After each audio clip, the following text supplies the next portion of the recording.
ناظرین کرام، 10 محرم الحرام، روز عاشور، شام غریبہ. مولانا طارق جمیل صاحب سے ہم نے کل شب عاشور کے واقعات سنے، کیا داستان تھی. اب آج روز عاشور، آج شام غریبہ.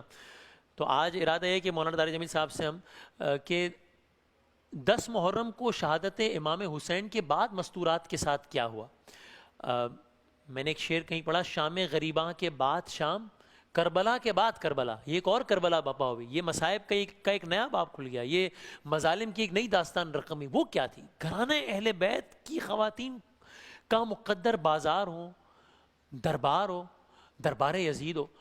تو مولانا صاحب آپ اس عنوان سے بتائیے گا کہ یہ ان واقعات کی کیا تفصیلات ہیں؟ ساری مسورات کو، بچوں کو حضرت امام زین العابدین علیہ السلام کو لے کے جب چلے تو حضرت زینب نے پیچھے مڑ کے دیکھا تو سب کے جنازے، سب کی میتیں پڑی تھیں. تو آپ نے ایک مرثیہ کہا، وا محمدا وا محمدا صلی علیک الالہ و ملک السماء ھذا حسین بالعراء مزمل بالدماء مقطع الاعضاء یا محمدا یا محمدا بناتک سبایا و ذریتک مقتلہ تصفی علیہ الریاح. اے محمد، اے محمد، آج تیرے حسین نے سرخ جوڑا سجایا ہے، اپنے خون کے تانے بانے سے سرخ جوڑا زیب تن کیا ہے، اپنی بوٹیوں کا ہار اپنے گلے میں سجایا ہے. آج اس کی بارات ہے جو تیرے دربار میں آئے گی. آج آپ کی بیٹیاں قید ہیں، اولاد قتل ہے، ان کو کفن بھی نہیں دیا تو زمین کو غیرت آئی اور اس نے اپنے مٹی کو اڑایا اور ان کے اوپر اپنا کفن ڈال دیا. آپ حیران ہوں گے، اس مرثیے کو سن کر کوفی بھی رونے لگے، جن خبیثوں نے قتل کیا تھا وہ بھی رونے لگے. تو ابن زیاد کے سامنے جب آپ کا سر رکھا گیا تو اس نے ایسے چھڑی ماری ہونٹوں پر. اللہ اکبر. تو زید بن ارقم کھڑے ہو گئے، کہنے لگے او کم بخت، ان ہونٹوں پہ چھڑی نہ مار، میں نے ان ہونٹوں پہ نبی کے ہونٹوں کو لگتے دیکھا ہوا ہے. ہائے ہائے ہائے ہائے. وہ کہنے لگا تو بوڑھا نہ ہوتا تو میں تیرا بھی سر اڑا دیتا. پھر اس نے کہا کہ یہ اس علی بن حسین کو بھی قتل کر دو. تو زینب نے کہا ابھی تک تیری پیاس نہیں بجھی آل رسول کے خون سے، اس معصوم کو مار کے تجھے کیا ملے گا. اور اس سے چمٹ گئیں، کہا پہلے مجھے قتل کرو پھر اسے قتل کرنا. تو پھر اللہ نے آپ کی نسل جو چلانی تھی تو ابن زیاد رک گیا اور قتل نہیں کیا، اور پھر باقی سر تو وہیں چھوڑ دیے. امام علی کا سر اور سارا قافلہ یزید کے دربار میں پہنچایا گیا. یزید کے دربار میں بھی جب سر رکھا گیا تو اس نے ایسے منہ پہ چھڑی ماری. اللہ اکبر. تو ابو برزہ اسلمی رضی اللہ تعالیٰ عنہ یا حضرت انس رضی اللہ تعالیٰ عنہ کھڑے ہو گئے. مولانا یزید کے دربار کی بات کر رہے ہیں، یعنی اب یہ دمشق میں پہنچ گیا قافلہ، اس کا مطلب یعنی کربلا میں یہ سارا واقعہ ہوا، قافلہ دمشق پھر پہنچ گیا کربلا سے کوفے، اب اور کوفے سے یزید دمشق پہنچ گئے یزید کے دربار میں. ہاں، اور یزید کے دربار میں آپ کا سر رکھا گیا تو اس نے یوں ایک دو دفعہ چھڑی ماری ہونٹوں پر. تو پھر ابو برزہ اسلمی کھڑے ہو کر رونے لگے، کہا میں نے ان ہونٹوں پہ نبی کے ہونٹوں کو لگتے دیکھا ہے، یہ ظلم تو نہ کر. تو وہ کہنے لگا حضرت زین العابدین سے تیرے باپ نے میرے خلاف بغاوت کی، تو نے اس کا انجام دیکھ لیا. تو امام حسین علیہ السلام نے فرمایا، امام علی نے فرمایا قُلْ لَن يُصِيبَنَا إِلَّا مَا كَتَبَ اللَّهُ لَنَا हुव मौलाना व अलल्लाहि फलियतवक्कलिल मुतवक्किलून। आप कह दीजिए कि जो आजमाइश आती है वो अल्लाह की तरफ से आती है। तो यजीद ने अपने बेटे से कहा जवाब दो। उससे कोई जवाब बन ही नहीं पड़ा। तो वो खबीस कहने लगा कि मा असाबकुम मिन मुसीबतिन फबिमा कसबत ऐदीकुम, जो तुम्हें तबाही आई है तुम्हारे गुनाहों का नतीजा है। तो हज़रत ज़ैनब की छोटी बहन फ़ातिमा खड़ी थी। तो एक शामी बदबख्त कहने लगा अमीरुल मोमिनीन, ये लड़की मुझे कनीज़ बना के दे दो। अल्लाह तो अकबर। वो अपनी बहन से चिमट गई। तो हज़रत ज़ैनब ने कहा तू ये कभी नहीं कर सकता। तो यजीद ऐसे दहाड़ने लगा मैं कर सकता हूँ, मुझे कोई नहीं रोक सकता। तो फरमाया अगर तो ऐसा करेगा तो मिल्लत इस्लाम से खारिज हो जाएगा। तो फिर वो एकदम चुप हो गया। फिर कुछ दिन इस काफ़िले को ठहराया और उनको मदीने रवाना किया। मदीने के सारे लोगों ने बाहर निकल के इस्तकबाल किया। फिर हज़रत ज़ैनब ने आकर जो रोज़ा मुबारक पर आके फरियाद की तो मदीने के दरो दीवार हिल गए। उहुद पहाड़ भी हिला होगा और रोया होगा जो आपने वहाँ अपनी फरियाद अपने नाना को सुनाई।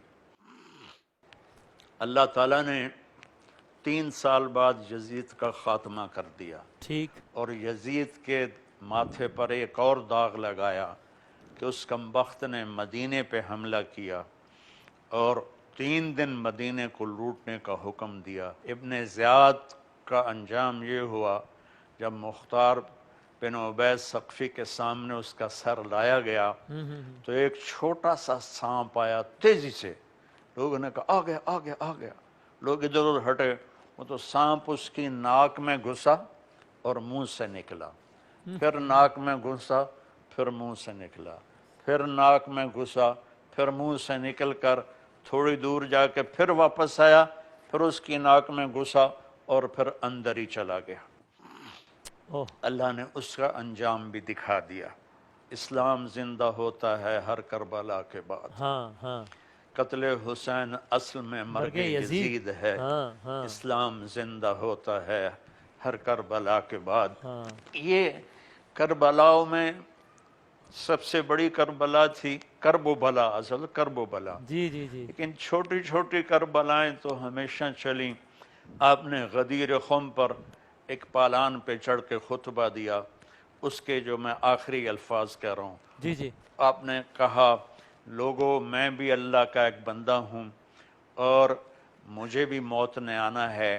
मुमकिन है मेरे पास अल्लाह का पैगाम आए और मैं अल्लाह के पास चला जाऊँ। उज़क्किरुकुमुल्लाह फ़ी अहले बैती, मैं तुम्हें अपने अहले बैत के बारे में अल्लाह से डराता हूँ। उज़क्किरुकुमुल्लाह फ़ी अहले बैती, मैं तुम्हें अपने अहले बैत के बारे में अल्लाह से डराता हूँ। उज़क्किरुकुमुल्लाह फ़ी अहले बैती, मैं तुम्हें अपने अहले बैत के बारे में अल्लाह से डराता हूँ। फिर आपने हज़रत अली का हाथ पकड़ा और यूँ ऊंचा करके फरमाया मन कुन्तु मौलाहु फ़अलियुन मौलाहु। ये हदीस मुतवातिर है, जिसका मैं मौला हूँ उसका अली मौला है। चूँकि हज़रत हसन को जहर दिया गया 3 दफ़ा, तीसरी दफ़ा का जो जहर था ना तो उसमें आप मछली की तरह तड़प रहे थे और कहने लगे हुसैन तीसरी दफ़ा जो जहर मुझे दिया गया है इसने मेरे जिगर को आंतों को काट दिया है। तो उन्होंने फरमाया किसने दिया है? कहा क्यों कत्ल करोगे? कहाँ कत्ल करूँगा। कहा देखो अगर तो वही है जिसके बारे में मैं जानता हूँ तो फिर मैं वहाँ जाके खुद ही बदला ले लूँगा, और अगर वो ना हुआ कोई और हुआ तो एक कत्ल नाहक मेरे सर पड़ जाएगा। बस मेरा मामला अल्लाह के सुपुर्द है। नहीं बताया। और कुर्बान जाऊं बाप की सीरत देखो, जब उनके सर पे इब्न मुलजम ने तलवार मारी और हज़रत ज़ैनब रोती हुई आई कहने लगा रो लो जितना रोना जे, एक महीना पूरा है तलवार जहर च पई रही है, ताम सिर च मारी है, ए नहीं बचदा। तो उसके अल्फाज की शिद्दत देखें और मौला अली की वसअत देखे। फरमाया इसको गर्म खाना खिलाओ, ठंडा पानी पिलाओ, इसको नरम बिस्तर पे सुलाओ। अगर मैं ज़िंदा रहा तो मैं ख़ुद इससे निपट लूँगा, और अगर मैं शहीद हो गया तो बस एक वार से इसकी गर्दन उड़ा ना देना, इसको मारने में भी तकलीफ़ ना देना। ये तो हज़रत हुसैन का वाक़या तो मशहूर है। इमाम हसन की औलाद पे जो जुल्म हुए, मैंने गुलदस्ता अहले बैत पर जब काम किया तो फिर मुझे हो किसने, बनु अब्बास चचा के बेटों ने हज़रत हसन के 18 पोते पड़पोते नवासों को अबू जाफ़र मंसूर ने पकड़ा और एक कमरे में बंद किया और उसे एयर टाइट किया, सारे दम घुट के उसमें शहीद हो गए। अल्लाह अकबर।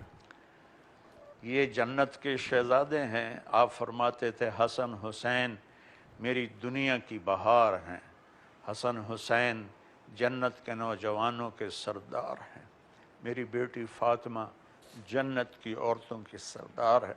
आपने हज़रत अली का हाथ पकड़ के यूं करते करते करते करते यहाँ लगा लिया, फिर कहा अली अतरज़ा अन यकून मंजिलों का मुकाबिल मंजिली फिल जन्ना, अली तो खुश है जन्नत में तेरा घर मेरे घर के सामने होगा।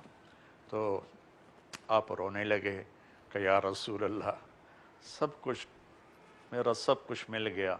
तो मौलाना साहब अब ज़रा हम इसको अगर कहाँ तक सुनोगे? जी हाँ, एक दास्तान आपने, मैं इसको ज़रा कंक्लूड करते हुए, क्योंकि आपने भी जो बात की, मैंने कहीं पढ़ा कि एक जगह पर इमाम हुसैन ने ये भी कहा कि अगर मेरे, जिसका मफहूम ये है कि अगर मेरे नाना का दीन मेरे इस दुनिया से चले जाने से बच जाता है तो ऐ तलवारों आओ और मुझ पे टूट पड़ो। तो आखिर में समझाएगा कि अगर करबला ना होती, सर आपने भी कहा इस्लाम जिंदा होता है और करबला के बाद कत्ले हुसैन असल में मर गए यजीद था, अगर ना होती करबला मर गई तो यजीद क्या है। होता? हाँ, ये ज़रूरी थी, हाँ, ये ज़रूरी। बाग को पानी चाहिए कि नहीं चाहिए? ज़रूरी है, बिल्कुल। पानी या चाहिए ना। हाँ, तो जितना पानी आला होता है उतना बाग सरसब्ज होता है। सही है, तो आले रसूल से आला खून तो कायनात में किसी का नहीं था। बेशक। इस खून का बहना उम्मत के बागीचे की आबियारी थी। वो दुनिया में तो देखो ना, फतह का नाम कामयाबी नहीं होता और शिकस्त का नाम नाकामी नहीं होता। यजीद फतह पाई, कामयाब नहीं हुआ।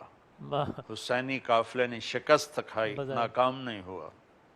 क़यामत तक उम्मत उन पर रोती रहेगी, आंसू बहाती रहेगी और यजीद पर लानत भेजती रहेगी और उसके हवारियों पर लानत भेजती रहेगी। जी मौलाना तारिक जमील साहब, बहुत नवाजिश, बहुत शुक्रिया, आपने कीमती वक्त निकाला।